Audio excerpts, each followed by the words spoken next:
Tendon Stretch, Pilates Reformer.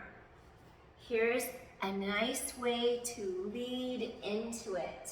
Sits bones on footbar. Inhale, exhale, reach, tighten core, sit tall, chest open, scoop in tight, 2 and 3. Use your core, palms push down from armpits, extend and lift. Come back to your bar. Extend and lift, deep exhale, come back to bar. One more, extend, scoop in tight. Now we combine. You could either go out, scoop in, zip up, press down and away, come in, press those heels down, stretch those tendons.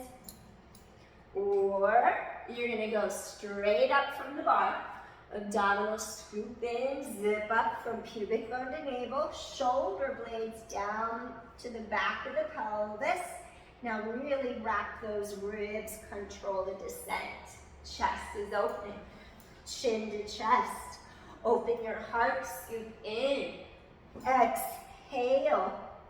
And inhale, open. Use those deep core. Exhale. And gently come sit on your bar. Tendon stretch. So, thank you for watching. Peace.